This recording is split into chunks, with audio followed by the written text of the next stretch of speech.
Morning, everybody. Morning. All right, everybody hear me okay? Yes, sir. All right, it'll take me just a second here. I went to turn my computer on for class at 9:15, and it said that it was updating, and it has continued to update this entire time. So I had to go to the backup. Had to go to the bat cave. Go to the bat cave.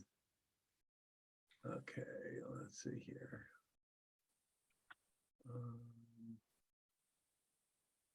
Okay. We're getting there.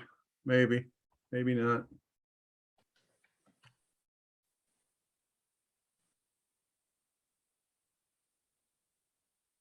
Okay. Oh, there we go. All right.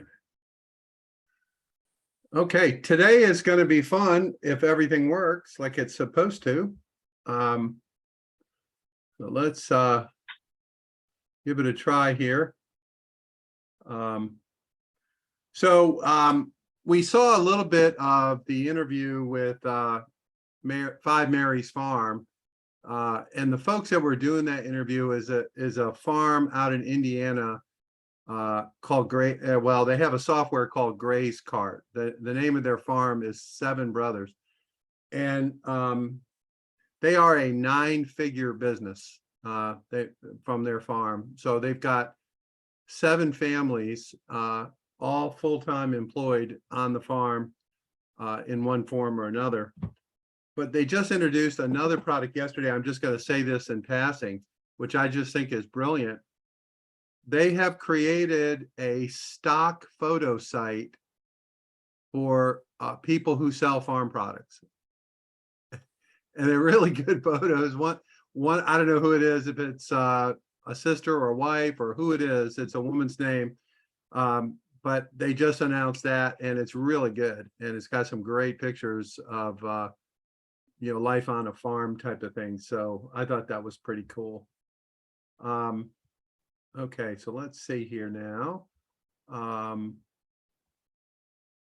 Okay, so we're going to start with, hopefully this will work. We're going to give it a try. The videos are uploaded into Dropbox, and sometimes when I try to play them from Dropbox, it doesn't work, and I have to end up downloading them. So hopefully I won't have to do that. But what I want to do with this is, number one, I want everybody, you can take notes, or I'll put the links in here, because this is about, I think, total of 20 minutes, maybe 30. But it's so good. I mean, it's really, really on point. And much of what they're going to be talking about here is what they've experienced, right? They've been in business since 2005. And so a lot of the stuff that they share, they've actually learned from experience. Hey, Shantique, I'm not sure why you can't hear. Can everyone else hear me okay? Okay, I don't know. I don't know what to tell you. Sorry. Grant's not here today, and I'm not smart enough to know the answer to that. Let me see if there's any setting I can do, or I'm just looking at it real quick here. No, sorry. Okay, so we're going to start. It's 3 videos. They call it Marketing Makeover. In a sense it is, but for some of you, it's not a makeover, it's a start. This is what you should be doing, from an online e-commerce perspective.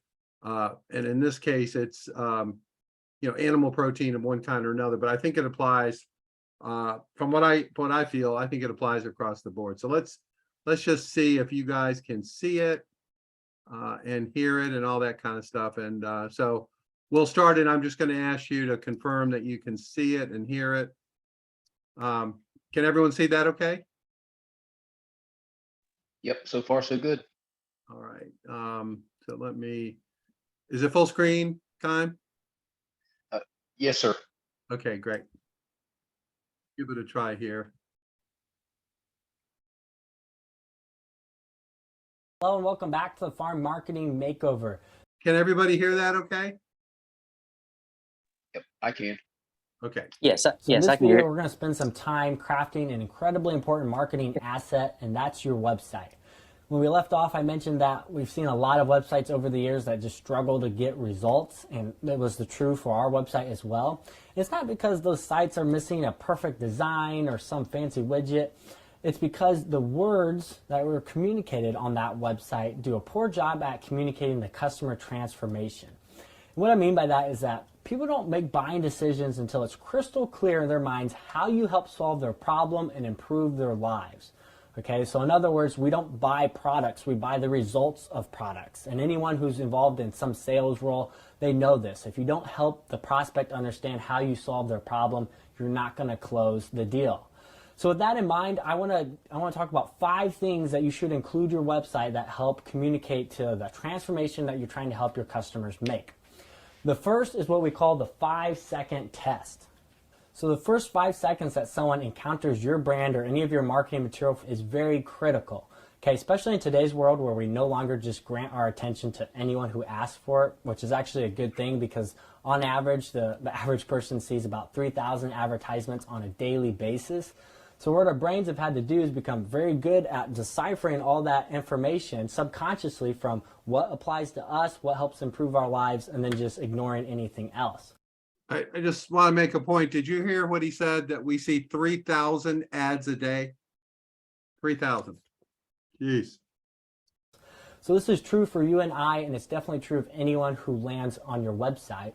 So in order to try and capture that attention, we try to answer 3 questions in the first 5 seconds of someone landing on that website. What is it you offer? What's in it for me? And what is the next step I need to take to buy it?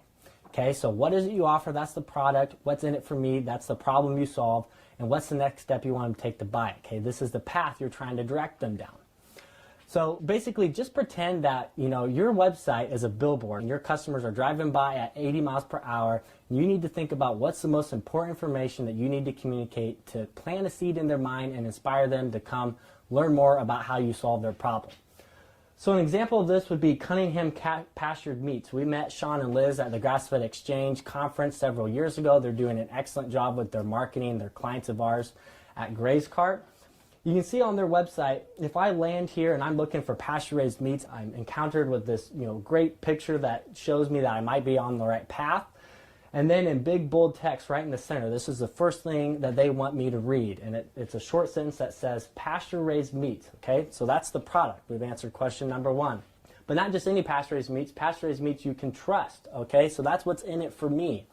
Okay, it's very clear. We just have a few words to explain this. And the next step I need to take to buy it, well, you can see there's very clear calls to action. So being aware of the short attention span that we're all plagued with, Sean and Liz are very careful about what commitments they ask of their customers up front. You can see that there's no long paragraph here that goes into their farming history, who's all been involved, who's involved today. None of that. That's just too much to ask of your customer up front when they've just learned about your farm. They also are very clear about the call to actions that they use. They're very consistent. They don't have a main menu up at the top with a lot of different links that can just really get people lost and be distracting to that information that you're trying to communicate up front. So if you have a website right now, you might have a lot of buttons across the top in your menu. I'm not asking you to delete any of that. Just go ahead and move it further down. That way it's still accessible and people who want to learn more, they can do so, but it's not distracting that first-time visitor. So if you want to put your website or any of your marketing material to the test, you can go ahead and just show it to friends or family and ask them some of those 3 questions. But something we like to use is a service called Usability Hub. And Usability Hub is a survey service. So what you can do is upload a picture of really anything, but I upload a picture of Cunningham's website that we're taking. This service is not very expensive. It's a website. Highly recommend it. It really can help you save time, whether something works or not or makes sense in the context of your website. So it's a good site. I played around with it just a little bit. Just taking a look at. And then what they will do is they'll go ahead and pull just random people across the internet and show them that photo. I set it up to show it just for 5 seconds. And then it asks them whatever follow-up question that you would like. So I asked the question, what does this website offer? We showed it to 5 different people for just 5 seconds. And it's I like this because the results are very unbiased. And you can see from the answers that came in, Sean and Liz, their website, it communicates very clearly. So what I also did, just for example's sake, is I found another person's website. I don't know these people, but their message wasn't nearly as clear, and I uploaded their photo as well, did a different survey. And you can just see from the results that came in that there's a huge difference here, and that first 5 seconds is very important. If someone's out on the internet, they're looking for something that you solve the problem for, and you don't communicate clearly, they're more likely just to be inspired to click that back button and move on to the next search result that might solve their problem. So that's a 5-second test. Again, we're answering 3 questions. What is it you offer? What's in it for me? What do I need to do to buy it? 3 questions, 5 seconds. The next thing we want your website to include is a plan. So what you want to do here is just break down your entire ordering process, so the process someone has to go through in order to buy from you, into simple to understand steps. So I talked about in the last video about how important convenience was to helping scale our business. We can't make it too difficult for our customers because they're used to just going to the grocery store. And if we make them jump through a bunch of hoops, that's going to be a major objection they're going to have with doing business with us. So on our website, we try to hold ourselves to just 3 simple steps. And this is just as much, a business model strategy as it is a tip for your website. It took us a long time before we even had a business that we could explain in 3 steps. But if you can do that, you'll see that you're going to have a higher impact and more people are going to take action. So we just break this down into 3 steps. Under each, we have a short little sentence that's very easy to read. It's digestible. Again, we don't want to get too wordy because you and I, we don't really read websites anymore. We just scan them. Okay, we want to make them understand that this is going to be very easy and get momentum building our way into doing business with us. You can see that ButcherBox does the same thing on their website. So it's about overcoming the convenience objection that most people have. So you want to provide them with a plan. Okay, pass. He used the example of ButcherBox. Some of you may be familiar with that organization. It's actually quite large and has done really well. And one of the little tricks that you can learn is to take a look at what well-funded big money sites are doing, because they have the money to really dig in and figure that stuff out over time. And, ButcherBox is one. There's plenty of other sites, but a lot of these things that this guy is talking about right here are in fact practiced across the board by high-performing e-commerce sites. So this isn't an academic exercise at all. It's a practical here's what we do. And the other thing I want to point out, which technology you're using for your website really doesn't matter as much as you might think. A lot of this is really customer journey navigation, to use a phrase. You're trying to help these customers navigate. And there may be a particular, Shopify might be better than this or that.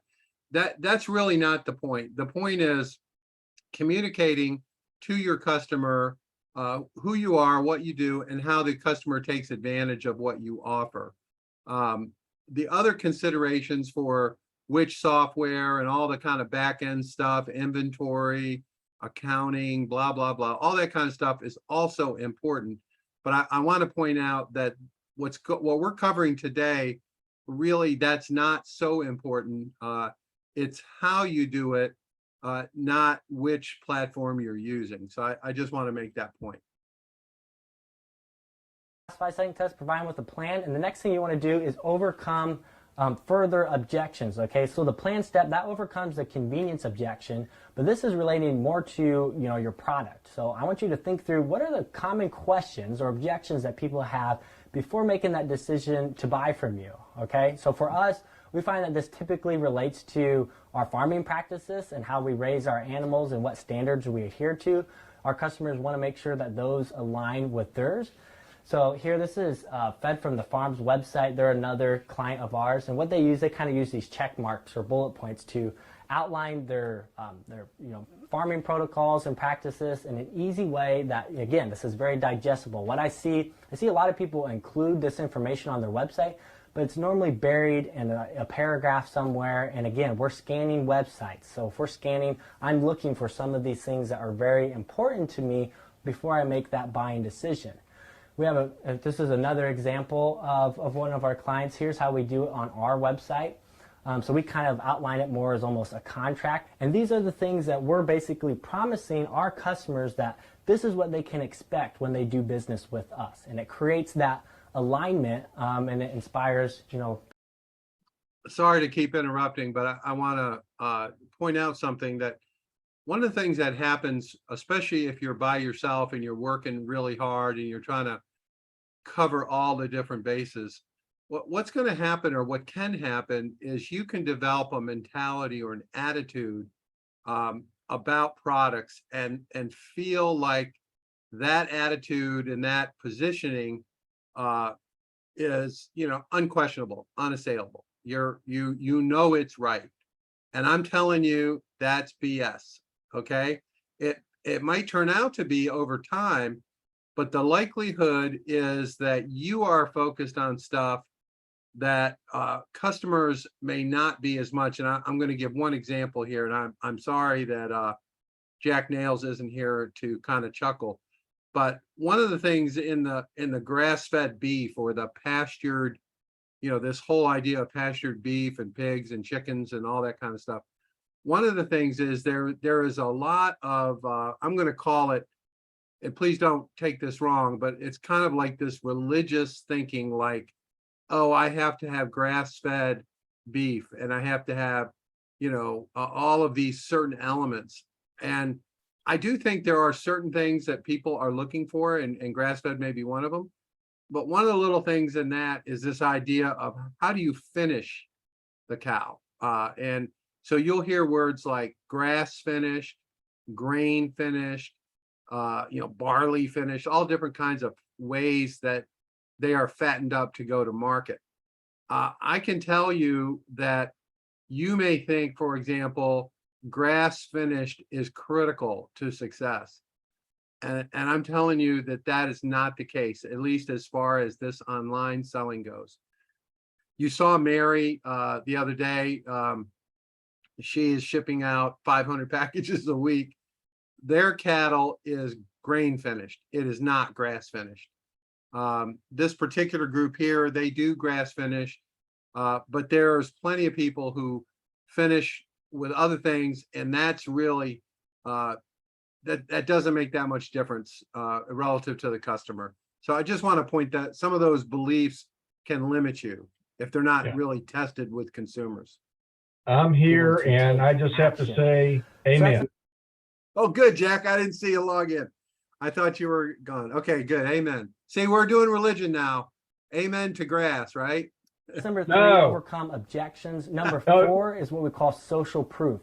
So you might not have heard the term, but we all know what social proof is, okay? So the last time you went on Amazon, you were looking for a product that solved the problem that you have. You read the description, saw the specs, and before you made that decision to buy, though, you scrolled down and you started reading all the reviews, right? You wanted to make sure that this solved other people's problem and had some form of peer review. So that's social proof. You want to make sure that you include this somewhere on your website. This is one of our clients, Karen Crest Farms out in New York. They just include basically short customer testimonies here at one section of their website. And this is not hard to do, and it's very important because social proof is a powerful mental trigger. So if you have a great product, you've probably had someone give you positive feedback or a compliment about that. And the next time it happens, whether that's through email or a face-to-face conversation, just ask that person if you can take their words and share it with others, put it on your website in order that you can inspire more people to have a similar experience that they did. And that might sound a little uncomfortable to you, but you're going to find that most people are not going to have an objection to this. This is a section that we have here on our website as well. We include a stat down there at the bottom for the amount of 5-star Google reviews we've received. And this is very powerful because most people know that we don't have any control over the feedback that people leave us on our Google profile, okay? It's something that we don't have any control over. And we've actually noticed that when people search for Seven Sons on Google, one of the most common search terms that they also search for is Seven Sons reviews. So people are actually doing research before buying with us, and they want to know that other folks have had a positive experience as well. So social proof, don't forget to add some form of this on your website. Testimonies are the easiest way to do it, but you could also have someone maybe film an unboxing video for some of your product or share some recipes as well. So there's different options, but those are the 4 things. Again, the 5-second test, we want to pass that, provide a plan, overcome some further objections, provide social proof. Now the 5th thing your website needs to include, I'm actually going to leave you on a cliffhanger because it's the topic of our final video. Please don't skip ahead. I'd love to talk about it now, but it just requires too much detail. We've dedicated an entire video to it. And it actually plays into an aspect of online marketing that's going to have a big factor in your long-term success and viability. So that's the end of this video. I look forward to seeing you in the next one.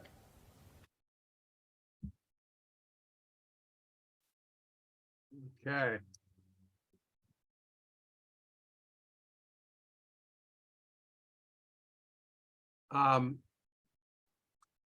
There's one other thing I want to share real quick. Well, we'll do it after. Never mind.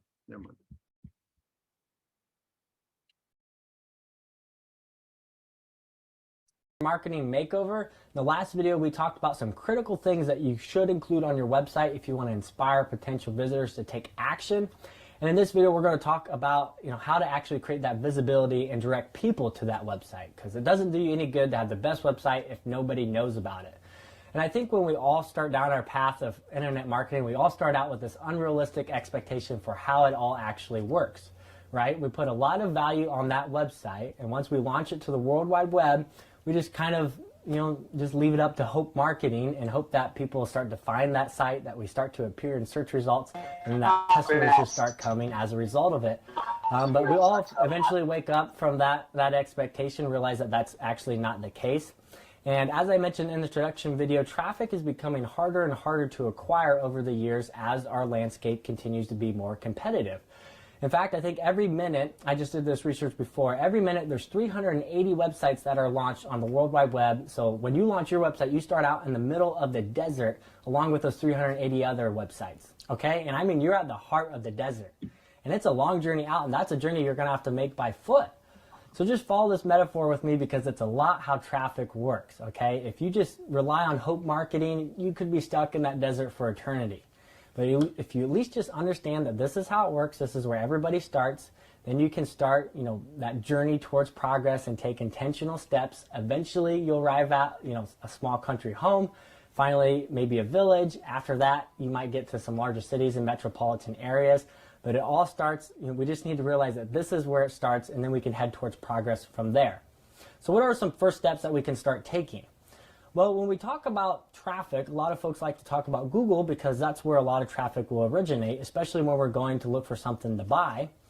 And we'll have a lot of farms ask us, I know if I could just rank #1 for grass-fed beef, that would solve my problem. How do I get to the top of that search result? So for search terms like grass-fed beef, and other products that you might have to offer, it's very difficult to show up on page #1. It's a lot like getting featured on the New York Times. There's a lot of details that go into it, and frankly, a lot of it is out of your control. And if you look at this listing here for grass-fed beef, the top 4 listings are all paid advertisements. So some people are actually paying to have this most desired real estate.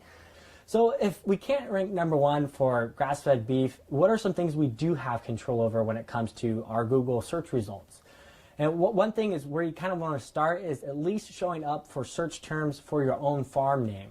Okay, most people don't realize, but if you tell someone about your website, maybe at a farmer's market or somewhere, and if they go home to look you up on their computer, it's very unlikely that they're going to even have your full web domain. So that's the full address, www.yourfarm.com.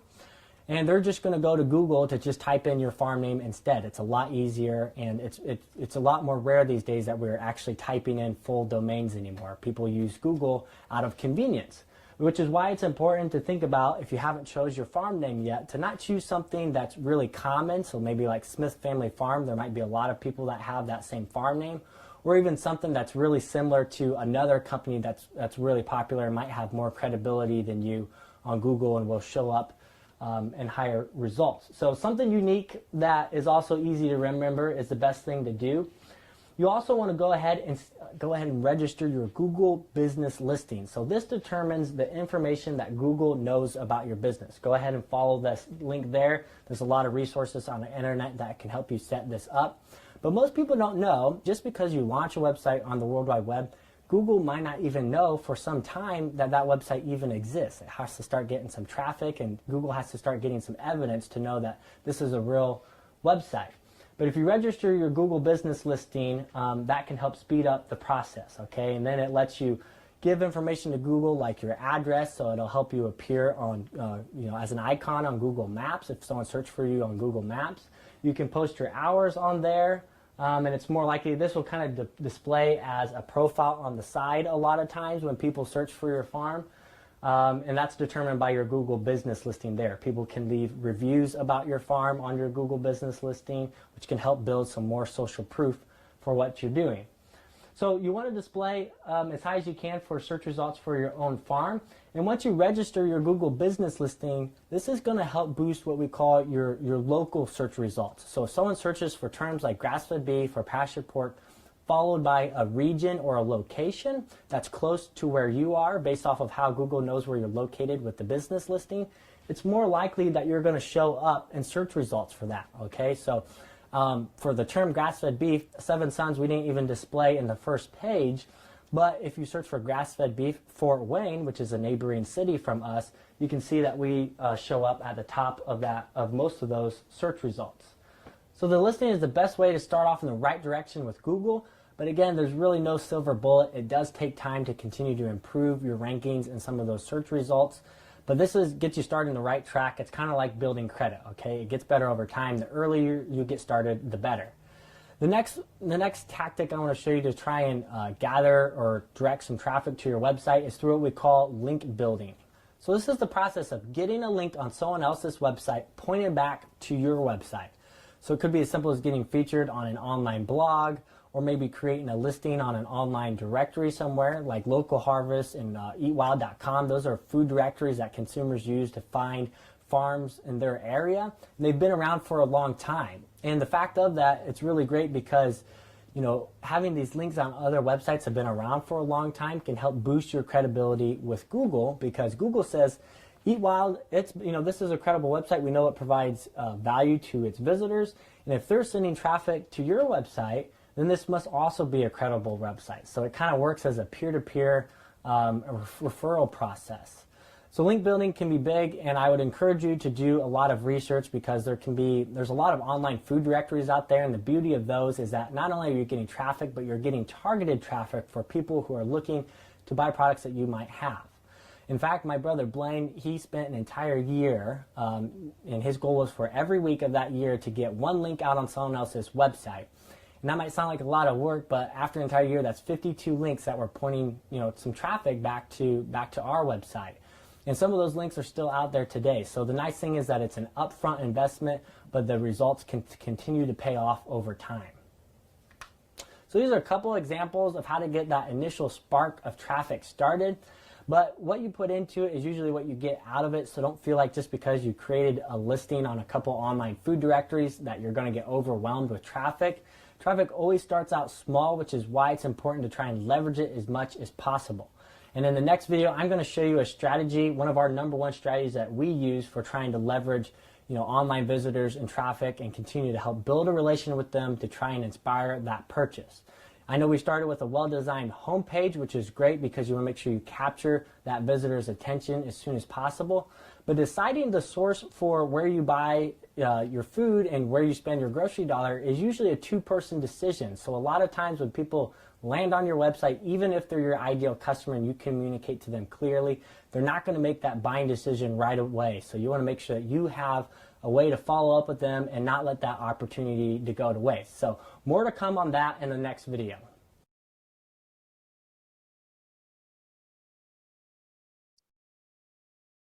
Okay, we just have one more here.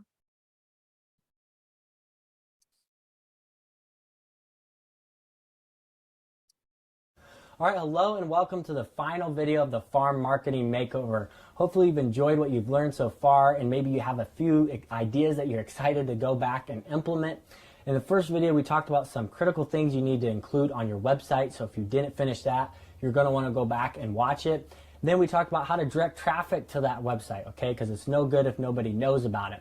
And in this video, I want to talk about how to grow an email list, okay? So, you know, traffic in your website, that's how you build visibility online. But email is where transactions and sales are made, okay? And when you compare it to other social platforms out there like Facebook, Instagram, and Twitter, it far outweighs the potential of all of them, I would say even combined, because you know, Facebook, for example, if you try and grow an audience on there and you try to get a lot of people to like your Facebook page, you could get 10,000 or so. But once you have that audience, you don't really own that audience. So anytime you try to reach them or post or communicate with them, you can't reach all of them at one time. Okay, in order to do that, you have to pay Facebook. Basically, you have to boost your posts or pay for Facebook advertising. So it's a more expensive platform. I'm not saying there's opportunities with some of those options, but with email, you own your email list. Okay, when someone joins your newsletter, you have access to have a conversation with them. So that's why we're big fans of email. And if you look at this chart here of the last 30 days of revenue that has been generated at 7 Suns, these are the sources for those. You can see email is by far at the top here. And when you compare that to social, you can see how much this is outweighed. This is a chart of what our traffic to our website looks like over time. And you can see that we continue to have these. He's talking about the importance of email. And, one of the things that's happened even since this video was made is that it's become much more difficult to use, for example, Facebook ads. They've gone way up in cost, and I'm sure the others have as well.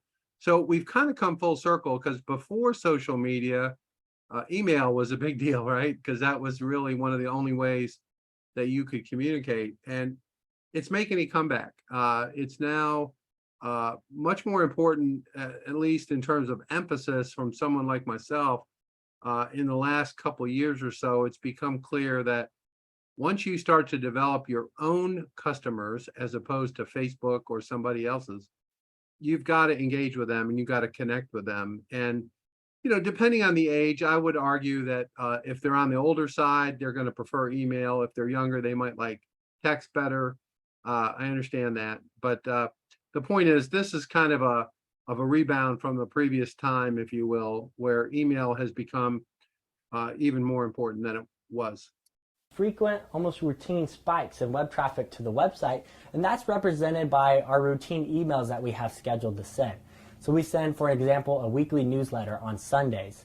And even though email represents a source for a lot of our revenue, a lot of the content that we share in that newsletter isn't related to the products we have to offer or trying to subtly influence them to buy from us. A lot of it is just valuable content that they're interested in. So this is what we call content marketing, which is information, a lot of times videos that isn't geared to trying to get a purchase. It's just sharing our story, what goes into raising the products that they're buying from us, and why it matters to them. So what this does is it continues to help build that connection and relationship with us and help establish trust. So even though we're not directly trying to get a purchase, every time we schedule that newsletter on Sundays, we see sales, spike immediately afterwards. So that's some of the content that we help share on our newsletter, but how do we help grow that list? How do we end up getting the email address? So there's a couple different strategies you can use, and one of them is what we refer to as a lead generator. This is also often referred to as a lead magnet, and it's really just the idea or the process of exchanging something that is valuable to somebody in exchange for their email address. So Commonly, you've seen this on e-commerce websites where they try to give you, a coupon or, $10 off your first order in exchange for signing up on their newsletter. So that is a form of a lead magnet. We don't do that on our website because we think it starts the customer relationship off on the wrong foot and attracts someone who's really more interested in the discount than they are in developing a relationship and an ongoing customer relationship with our farm. So we tend to stay away from that. But some other examples would be like you've probably seen maybe an ebook on someone's website that has some helpful information that you might be interested in that you can download in exchange for an email address.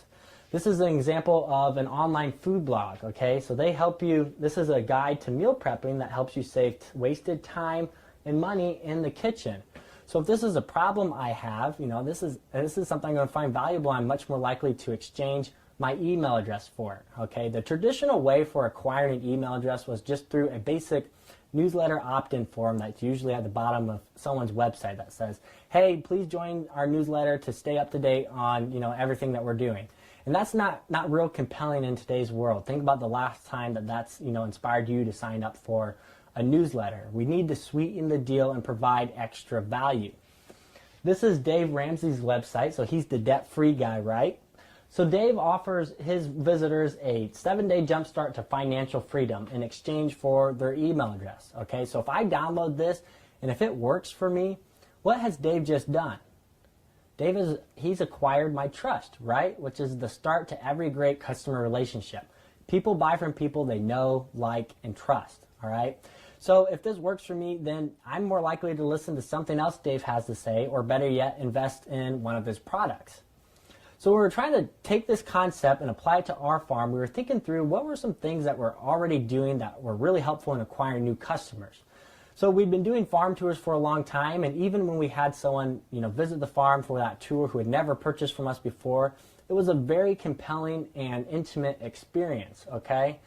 If you've ever wondered why the UFO movement is so strong, it's because that when someone encounters something strange and they see it with their own eyes and multiple senses are involved, there's almost nothing that anyone can do to convince them that what they saw was not real. So the same thing goes with the farm tours. When they see the way the animals are raised, it instills an incredible amount of confidence and trust in us as their food suppliers. We got to take them behind the scenes to what we were doing, show them how we were raising our animals, what the difference was compared to conventional agriculture and why it matters. So we took this same idea and we applied it to our lead magnet and we made a virtual farm tour. So this is what it looks like on our website. Take the tour and see what makes our farm so different. And then the main text at the top speaks to another problem that a lot of consumers, have been confused about, and it's all the misleading food labels there are out in the market. As a consumer who, doesn't really know the food industry, it can be very difficult to understand what actually makes healthy food. Is it certified organic, non-GMO? There's all those private labels out there, and it can be incredibly frustrating to try and understand this. So video 1 of our farm tour explains the most important factor that goes into creating, and raising healthy food products. And we do that to try and establish some more trust and just provide helpful information to them. The remaining 3 days of the tour, so we basically drip out an email to their inbox the first 4 days after they sign up for the lead magnet. So the remaining 3 days takes them behind the scenes of every single one of our animal enterprises, shows them how the cattle are raised, the pigs and the chickens, and which brothers are in charge of each one. So again, it's a very personal experience. And the really cool part about this is it's like web traffic. We put a lot of initial work into, creating the virtual tour. But now it's always out there working for us. So I know there's people going through that farm tour right now, and we're helping build a relationship with people 24/7. So it's incredible time leverage, strategy. A lead magnet can be almost anything. This is what one of our clients did. It's a free meal planning tips for busy moms.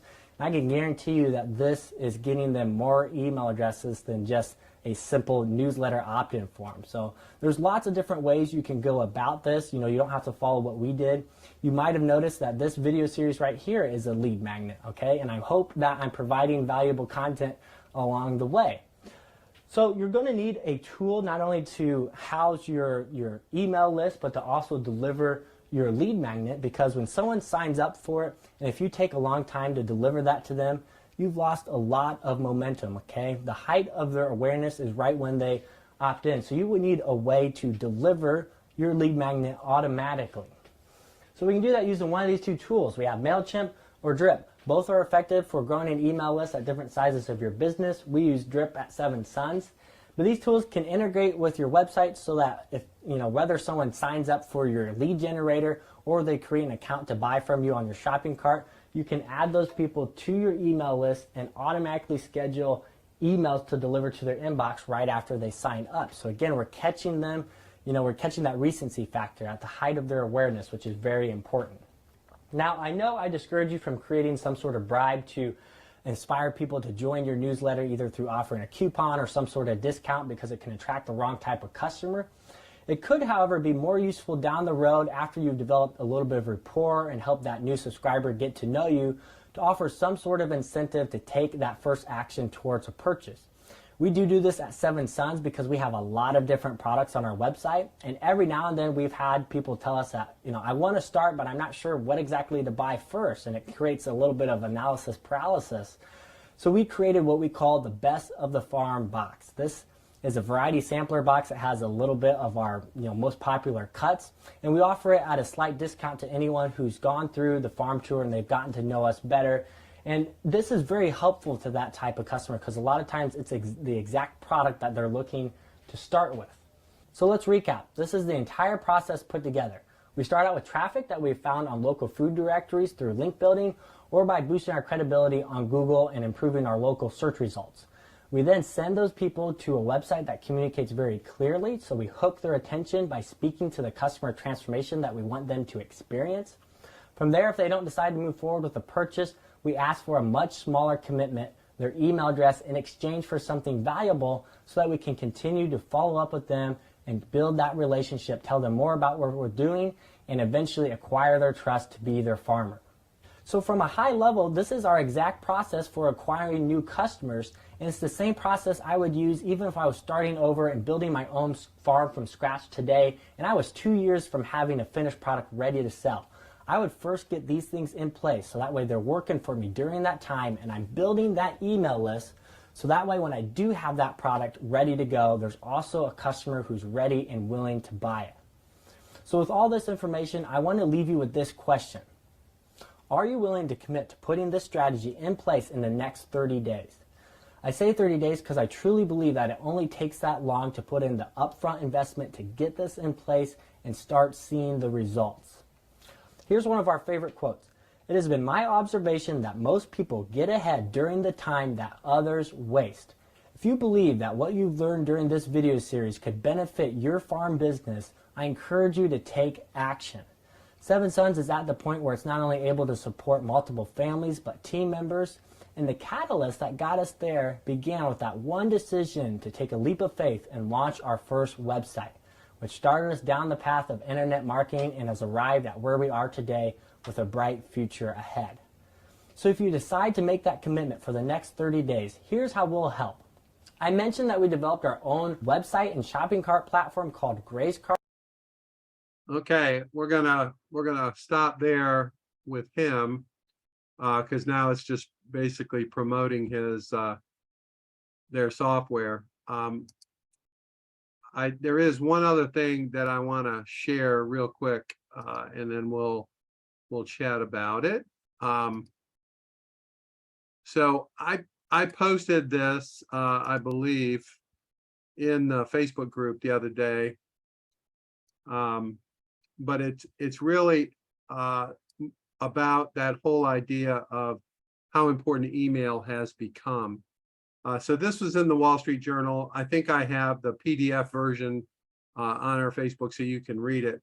But the bottom line is here, when you look through this, there are some real detailed stories of how merchants use email to communicate with their potential customers. And this writer, basically goes through 3 or 4 merchants that they like, and they describe the emails, what the emails say, why they like the emails, and so forth. And what's interesting to me about this is I don't know about you guys, but I get a lot of emails directly from wineries. These are all emails from wine retailers. So the fact that that these are so successful, I find very interesting, because they're not the winemaker, they're a retail store.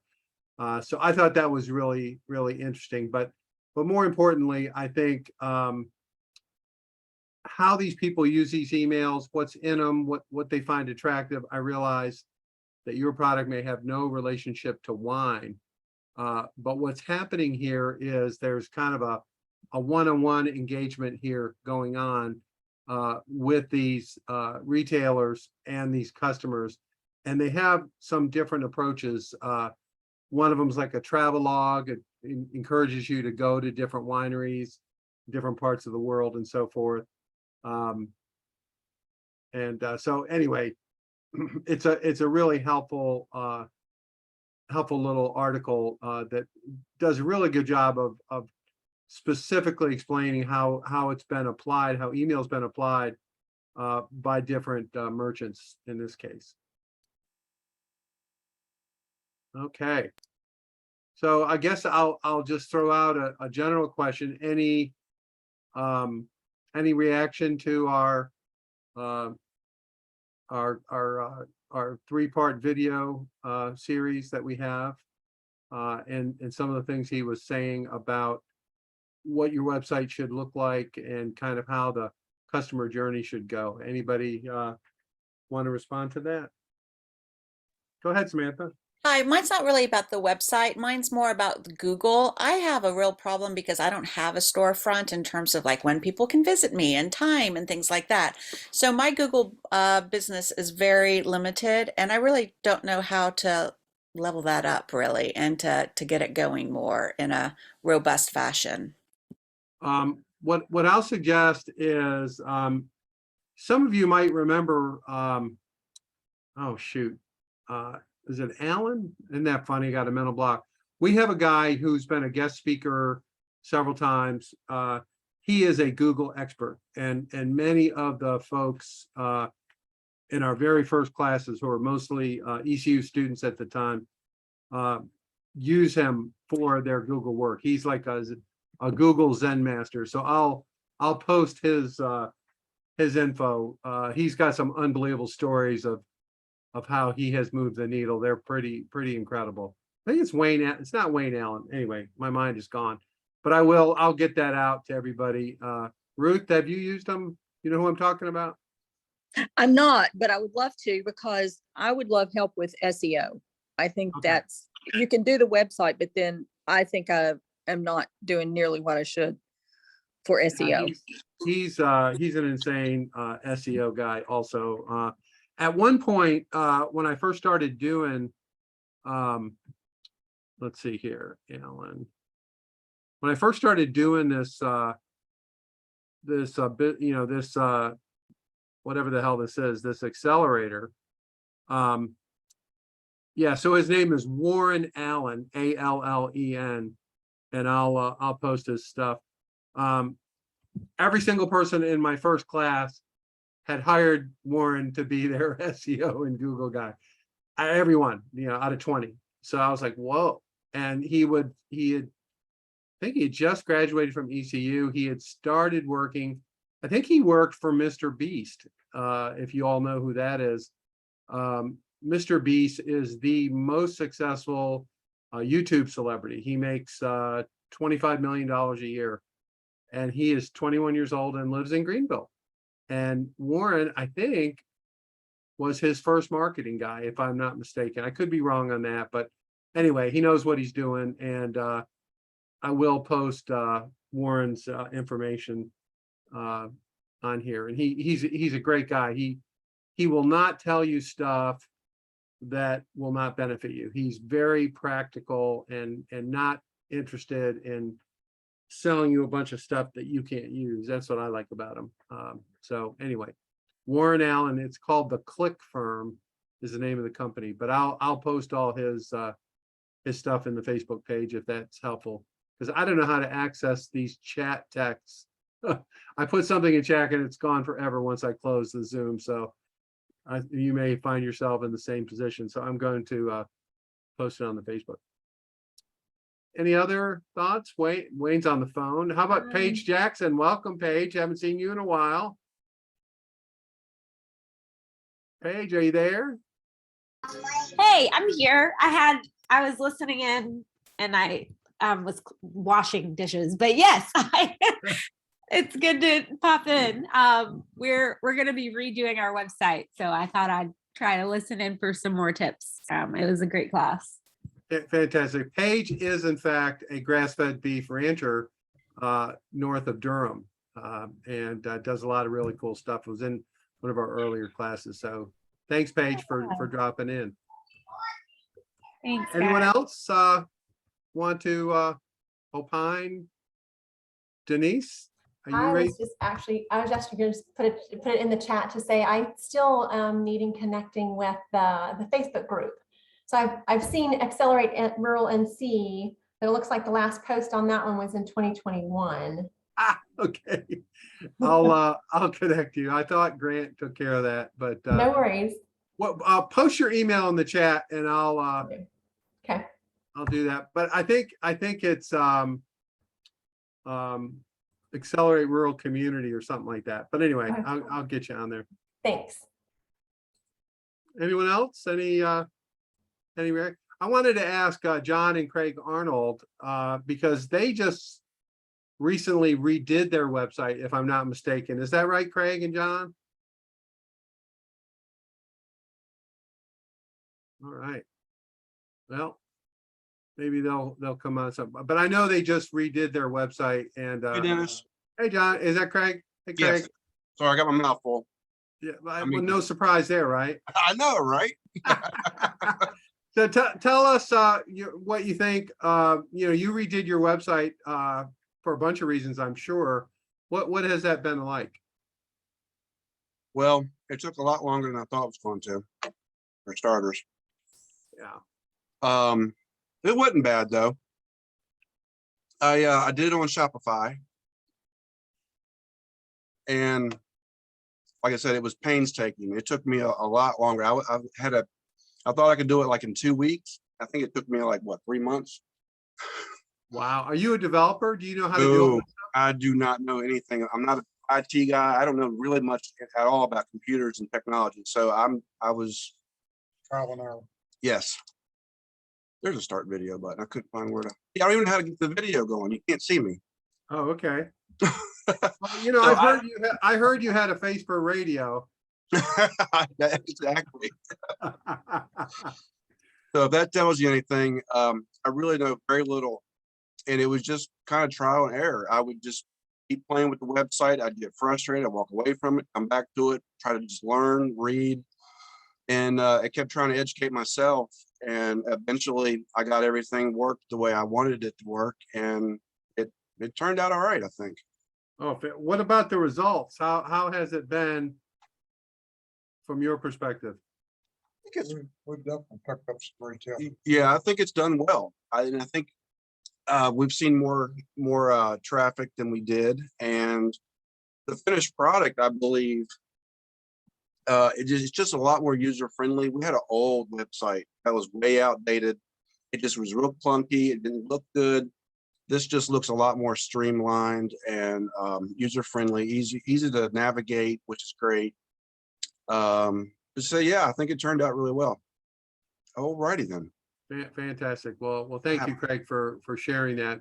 Anyone else recently redo their website or have any similar stuff they want to talk about? Dennis, I had mine recently updated, but I had someone to do it for me. I just was not going to tackle that beast. Smart lady. How has it worked? How has it been for you? I think the navigation, it's easier to navigate around. Initially, I didn't really know when I started what to do, so I hired a company, and they were professional food photographers, and they also did web design, so it was just an all-in-one package. I will say a word of caution. I did learn the hard way. These people were fantastic with photography. I mean, they are top notch, but they're not web design. So if you're going to think about that, hire a web design to do web design and hire a photographer to do your pictures. Okay. I paid an exorbitant amount of money just because I was ignorant and didn't know any better. In hindsight, you know, find the people that do what they do the best and let them do your work for you. Those all-in-one packages, beware. Yeah. Okay. We do have a relationship with somebody that several of you have used.